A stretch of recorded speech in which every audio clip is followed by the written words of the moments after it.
weekend vlog. I don't know how you guys are doing with the social distancing, but hopefully learn to do things to amuse you. One of the things I've been doing is obviously knitting and reading, what I always do. But this sweater I had knit before. I'm going to post a picture here if I can find it. And it was all popcorn stitch, and it was a pullover, and it was gorgeous.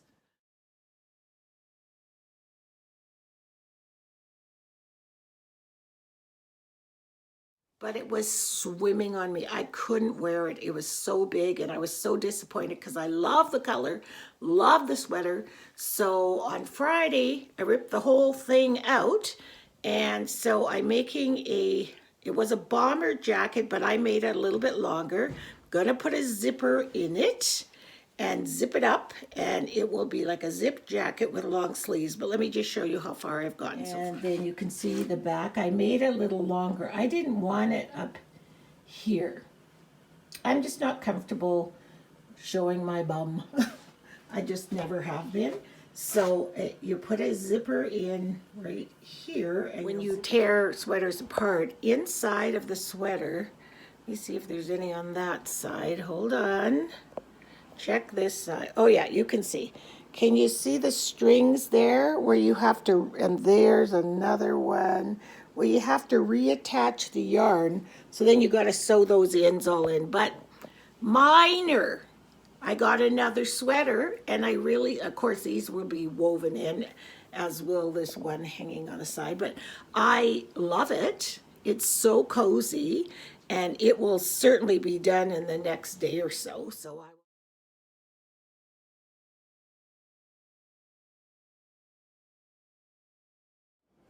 Right now, Richard just got home, so when he gets home, he was out. He works in an office where there's nobody, so he has to strip his clothes off here, put them in a garbage bag. He used the hand sanitizer right there, takes his clothes downstairs, gets in the shower downstairs, scrubs up, and then comes up here and takes one of those homemade Clorox wipes and wipes down the stair railing, the doorknobs, anything he touched. So I'm not touching anything. But I made homemade wipes. I took some bleach and some water, and I put it in here at the bottom. So I put about a quarter of this full and then the rest this was full with water. And then I just took old rags, tore them up, and put them in there. It's like making homemade baby wipes, but making Clorox wipes. So yeah, we usually use one on all the handles and everything every day. Front door, back door. Nobody comes in here. I haven't seen my grandkids in so long, but there's FaceTime, so can't be fretting. So right now I am making some bread. It's rising under here. And it has, how much? Oh, hey Google, how much time is left? You've got 23 minutes and 11 seconds to go. So in 23 minutes, I'll be popping this in the oven. So yeah, I've been reading this book called Emmeline, and it is so good. It's an old book, and I'd heard about it on YouTube, and I'll show you how old the cover is because it's so old. Let me turn it this way so you guys can see. There it is, Emmeline, right there. It's very old, but it's so good. I'll give you a little premise. Well, I knew this much information, and I still wanted to read it, but this is in the 1800s in northern U.S. on the East Coast. Very poor families. Their daughters used to have to go away from home around 13 or 14 to work in a town that was larger, to work in a mill, like a clothing mill or cotton mill or whatever. And so this young Emmeline, off she goes, and she lives in a boarding house, and somewhere along her travels, she gets pregnant, but she's quite young. So that happens, and Yeah, gives her baby up. And then apparently, haven't got there yet, but apparently later on she gets into a relationship with someone, like she's now in her 40s. And the person she's in a relationship with is her son, and she doesn't know it. Oh my God. And it's a true story. So yeah, it's really good. Really, really, really interesting about how we shame women for getting pregnant, unwanted pregnancies. Richard and I were talking about that the other day, how, you know, we were talking about Ancestry.com, how people are finding out that their mother wasn't really their mother, or they had another sibling or something, you know. And I said, yeah, well, that's all down to shaming of women. Not shaming of men, but shaming of unwed mothers. And all that they had to go through to keep it a secret and giving these kids away. But genetics don't lie. DNA doesn't lie. So we were just talking about that. So yeah, this book's really, really, really good. So if you want a good read, easy read, I recommend Emmeline. So I'm going to go back and read some more. So I'm heading out of my house, absolutely not one stitch of makeup on. I'm just going to the mailbox. I haven't been outside of my house in 2 days. I had a really, really rough night emotionally last night. My pain was horrible, and to the point where I was thinking I need to go to the ER and get some pain meds, but I was scared to go because of the coronavirus. And your mind just does tricks when you're not feeling good and when you're in extreme pain. So it was really hard. Just wanted to show you guys that I've been inspired by my daughter and my son, who have been posting exercise videos on Facebook and Instagram. Although I suffer from chronic pain and have had a few horrible, horrendous days, I'm going to get my pain whether I sit on my butt or walk a little bit and exercise. And the exercise is going to help my mental state of mind. So I have on my Ferocious Jaws t-shirt that I got at a vintage store. I'm walking slowly. I'll speed it up a little bit once I get off the video.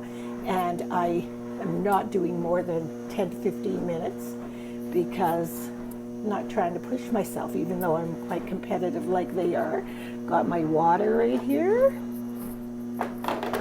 And yeah, seniors, chronic ill people, get out there, get some exercise. Go outside and get some, or if you have a treadmill, do that. I also created a favorites feel-good playlist on Spotify, so I'm so excited to listen to it now. And I will be belting songs out throughout the whole house.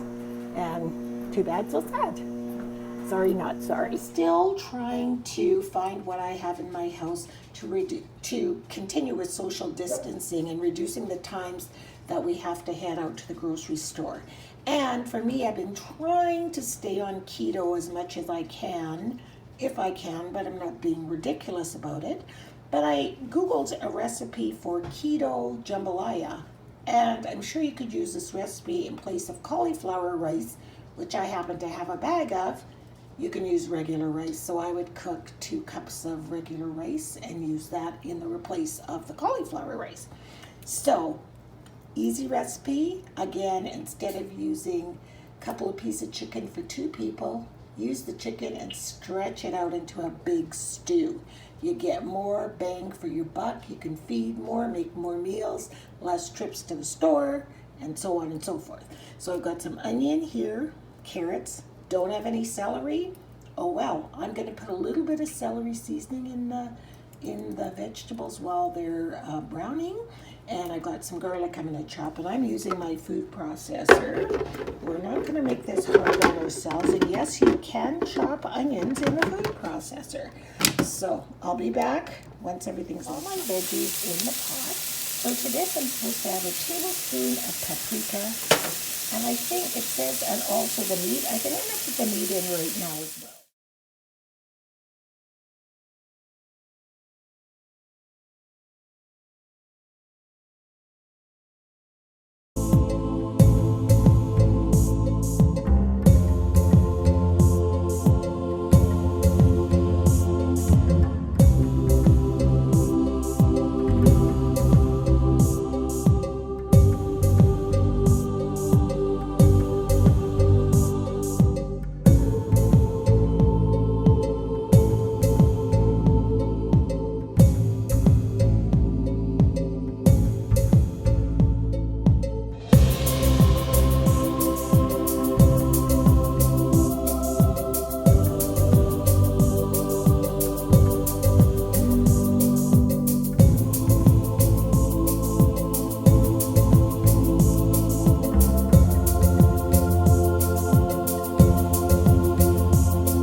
tomatoes, and I always use diced tomatoes in my recipes.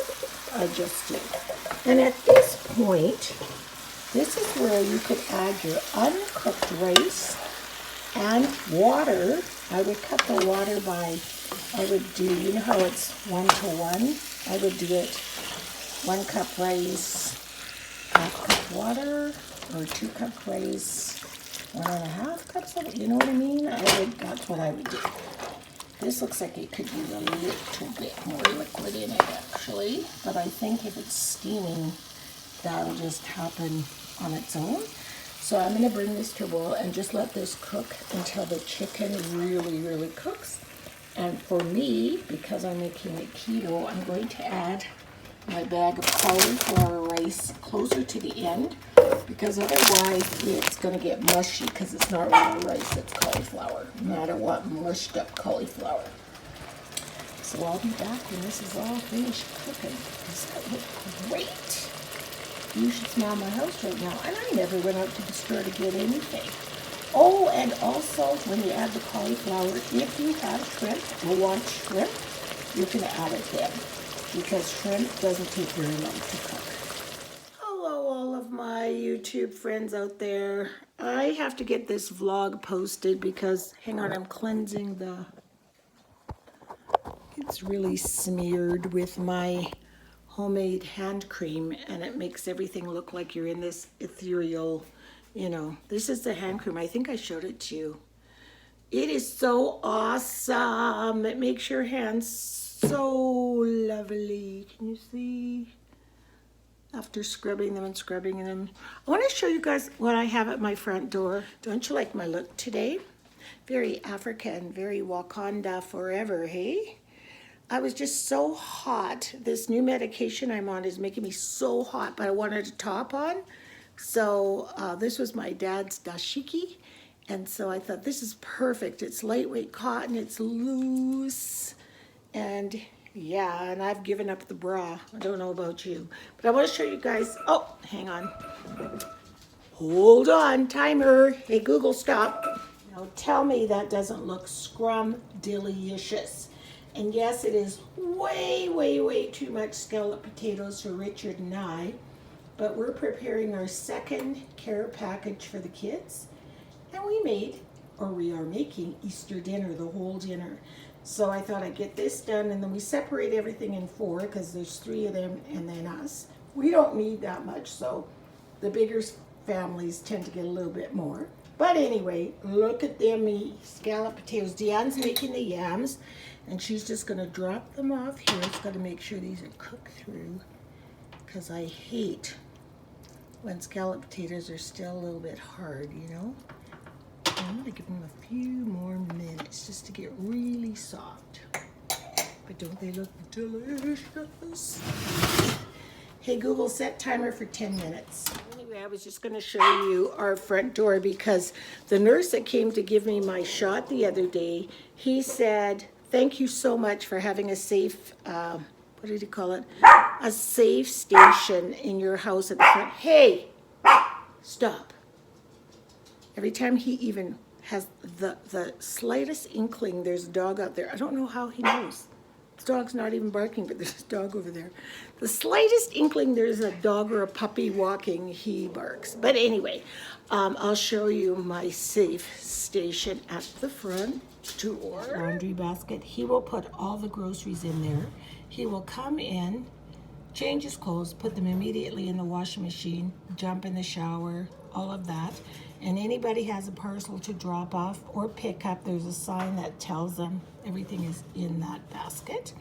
So there's that. And then Lou Fitzy, here is the front door. So if I have to, I've been making masks for people. So I label their packages with this permanent marker. And then when anything comes in the door, usually I use these wipes first, my homemade ones. I think I showed you it's about 1/4 of bleach, the rest water and just old rags in there. I use that first, wipe off put on a glove, wipe off anything that needs wiping off. If it's letter or money, it gets sprayed with Lysol spray, and it literally sits up here until all germs are off of it, because yeah. So we wipe everything off. All exterior packaging goes right out that door for trash. Interior stuff, we keep it in the house and we wipe it all down. He was so impressed with it. I just put my mask on, pinch my nose, have my bleach cloth here. Yes, I will wipe off my phone. And here's our groceries. So I'm not going to put a glove on because I'm not touching my face. I'm just going to wipe off anything.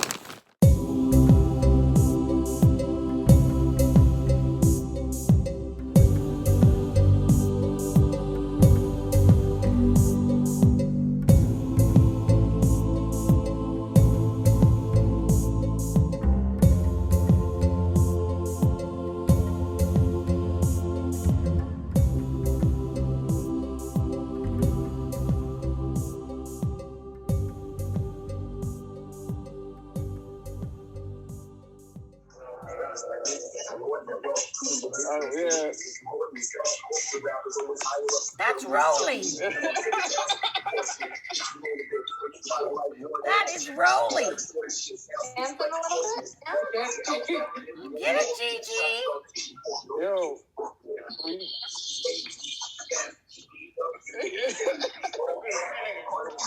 We're gonna get on down. Get on down. Get on down. It just went into summer like that. It was winter. There's still a bit of snow around, as you can see behind me. Sorry, Fitz. But it's summer, or spring. Hi. Isn't it beautiful? And I decided to go for a walk. I wish I'd wear my watch so I could see how many steps I take, but who cares? This is about just enjoying the beautiful outdoors. I feel like I'm let out of prison, going on a prison walk with my warden behind me. See him? He has a stick to beat me if I misbehave. Come on, Fitzy. And our watchdog. It's hot out. So I've been procrastinating about ending my vlog so I could upload it. So I'm going to end it right here, right now. I hope you guys are all staying very, very safe and being very smart about social distancing, washing your hands, and wearing a cloth mask. About social distancing, washing your hands, and wearing a cloth mask when you go out. Easy peasy shemeasy. So stay safe, my friends, because I don't want anything to happen to any one of you. And we'll see you next time. Bye-bye.